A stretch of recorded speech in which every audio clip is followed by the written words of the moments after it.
Welcome everyone to another discussion with Streaming Made Easy. I'm Marion Ranchet. This is live from IBC 2025, and I'm super happy to have two good friends and partners with me. Gijs Davelaar from Media Press Group. Hi, Gijs. Hello there. And my good friend from the UK, my young friend from the UK. Not as young as I live. I'm the oldest millennial. You're Mid-millennial. Mid-millennial. Yeah. Matthew Duhig from FX Digital. Hey guys, how are you?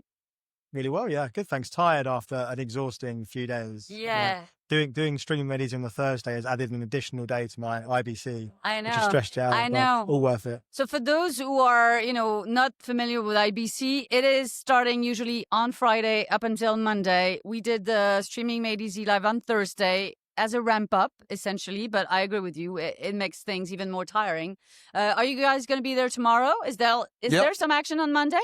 A lot still. Oh my God. Yeah. I'll be home, on my couch watching movies. On Tuesday, I'm off to RDK Summit as well. Oh so my God. another conference in That's Amsterdam. a full week for you guys. Yeah, Okay, yeah. cool. So for those who don't necessarily know what is IBC, what do you guys do here? Yeah. So we're here obviously as a media press group to explain how the industry can start collaborating rather than building more and more silos. And we do that with metadata automation. So that's basically our goal is a lot of education across the supply chain to explain how things can be improved and how metadata can drive that transformation process. So we're here as FX Digital to talk about connected TV mostly, and younger audiences, of course. We've got a booth, and we basically just try and spread the good word as much as possible to connect with partners and friends, and to grow our network essentially. And so before coming here, were you looking to meet someone in particular? And when I say that, it can be a person, and you can name them out. But is it a type of organization that you were expecting to meet? So if so, who was that? And did you meet anyone you did not expect, and you're coming out of this like thrilled because it's bringing a new business, a new potential partner, anything? Yeah, so I guess interestingly for us, I look forward to coming to Amsterdam to meet loads of people that I should be meeting back in London that are based in like the BBC and ITV and Channel 4. But I think the reality is you get super busy back at home, and the great thing about IBC is that all the people you need to meet are in the same location at the same time. So you spend a lot of time trying to catch up with people you've already met. One surprising thing for us that I've seen from this conference is that I would say, whilst we're here to talk about connected TV and the applications that we design and build, most of our conversations have been about the test automation technology that we have and the service that we provide, which kind of suggests that people are looking for innovative ways of solving some of those deeper problems that reside due to fragmentation in the industry, which kind of goes back to your point of standardization. Yeah, and for us it was really like, okay, we already were quite packed with all the meetings because of all the big team of 12 people here at IBC, and then on top of that, because of also SME, we got a lot of other meetings, just people popping up. So then you have to really balance between suddenly the biggest streamer of India popping by, or another company who comes by, and then you have an appointment made. So juggling between those different kind of priorities is, I think, beautiful to see. All the traction, I think, is really helping us also to see that we're on the right path in the transformation that we think the industry needs for metadata, and in the end, it's fun to see all those faces and different use cases, because that's really, once the industry starts to understand the complexity, how they can bring the complexity down by regaining control over the metadata, whether you're a studio, broadcaster, streamer, telco, or a CTV platform, they all struggle with similar kind of problems, but they're each individually have their own use case, and we can show that, let's say, that how that collaboration could work, and that's really beautiful, because you really see that aha moment suddenly at the booth. So that's really nice to see. What do you think is stopping that collaboration though, historically in the industry? Because it's become so fragmented over time. Well, the reality is I mean, this started as a print business, so it was really TV guides that your parents and your grandparents read. And you won't believe how many people still read print TV guides. Like that's millions still across Europe or internationally. but from printed TV guys, basically there was not a single broadcaster back in the days interested in TV schedules, because it was always they had always their basic, let's say, distribution fees or feeds available at the telco. Obviously, that whole game has changed from linear to on demand. From on demand, there is a creator media kind of competition. So the whole spectrum has changed, and as a result, they start to realize, especially now, that regaining control can help them not just to solve their internal problems, but really drive that industry collaboration, the transformation of their business models, search and recommendation improvements, and I think in the end also the monetization across the industry, because that's why we all eat from that perspective of, okay, what is the best model that works today, and what is the future model, and how can you drive that in a way to collaborate rather than to compete? I want to double click on the monetization part, because what I'm noticing here, it's a lot about enabling, accelerating, optimizing, right? So essentially you are working a certain way, you're improving all of that. And I haven't seen a lot of, technology and companies driving that conversation from the angle of the monetization, besides you, actually. And maybe your friends at Roti. Yeah. I've also spoken with the team at Uspace and Bedrock, and they were looking at another acronym. So I had to ask twice, because I was like, and it's a mouthful, because it's server guided ad insertion. So SGI, awful for me to pronounce that.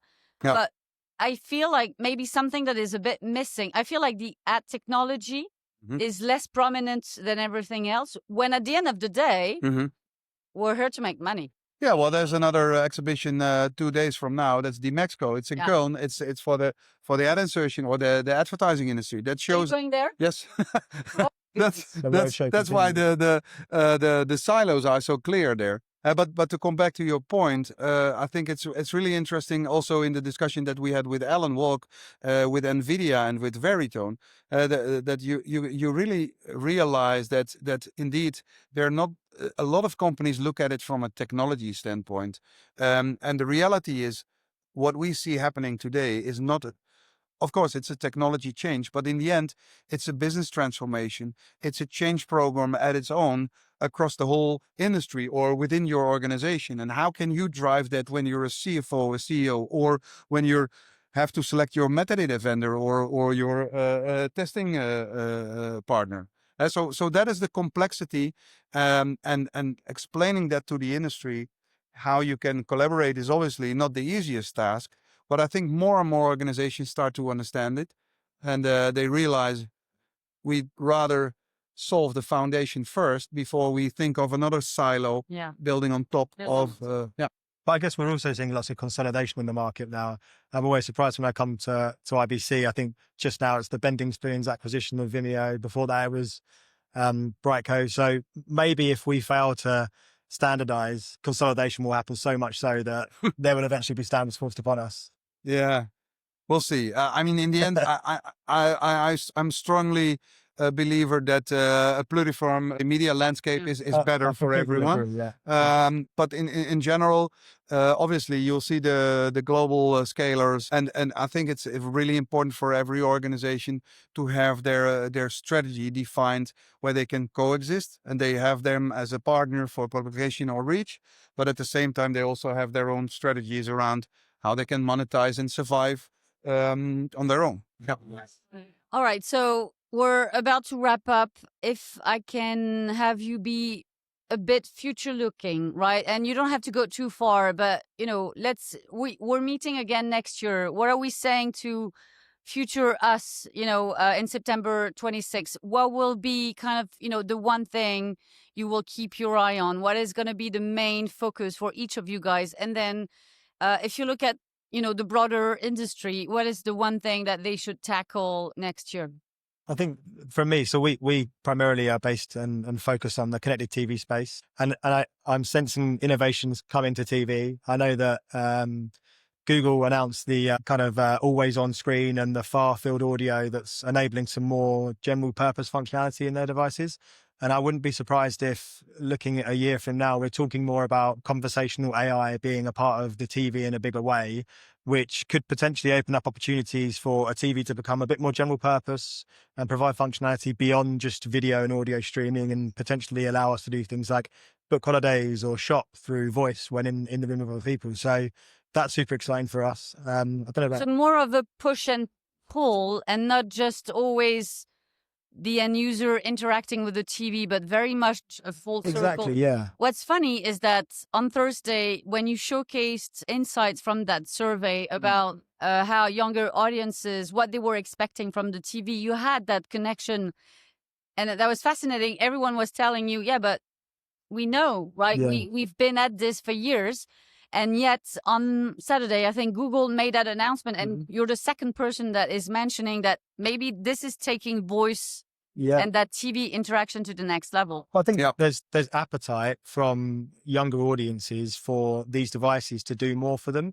I guess if you are a younger audience and you're used to having a mobile phone that's just so feature rich, when you get into your home and you're sat in front of a television that can stream audio and video, and you need it's a that bit remote. like, That remote. it feels so old school. Yeah, and what we're describing basically to a lot of those publishers is that with adopting OpenID, you can, in fact, you can bring the lead in from social media platforms like TikTok, Twitch, Snapchat, Crunchyroll. You can have, let's say, different target groups, still have the same metadata strategy where you tie all the different IDs from those different platforms all together so that you have a full 360 understanding of how content travels, what brings really, let's say, the lead from short form to long form in your, let's say, monetization strategies. So hopefully next year, if you ask me, I would say we see more and more industry collaboration. We see operators partnering, in fact, together on a larger scale, building reach across countries, across content platforms. Because in the end, I think the scale is needed for, let's say, a pan-European, but a LATAM industry, Asian industry to survive in the bigger, let's say, big tech changes that we see. And I think it's good for all of the companies out there to really realize, like, not what is my current winning game, but what is my future winning game. I love that.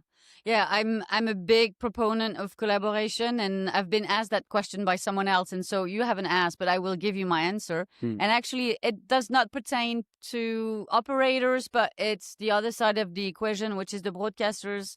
And I've long pushed for in-market collaboration, but what I'm seeing is that the scale of the global players is getting so big that even that is not enough. So I'd love to skip one level and take that at a European level. Correct. Yeah. And but that's from a European lens. I think in general for the US it's no different. Like you still have silos in the US ecosystem as well. They're taking the consolidation route that Matt was mentioning, right? So over the weekend we had the news that Paramount was gearing up to buy Warner Bros. Discovery. So clearly the US is not going into the collaboration route. Collaboration. Yeah.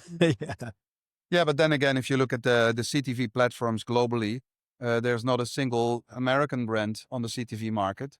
So they also have to realize that you have Vizio, but they are very much limited to the US. Having said that, they were bought by Walmart. Yeah, and I think that's the only one. Watch this this is space. a big one. Yeah, watch this space. This is a big one. We haven't seen anything yet, but I think this could be an interesting one. Also, what I didn't know is that Walmart actually has a presence outside of the US, which I did not know. So that means that we could be seeing a Vizio, venturing outside of the US. Yeah.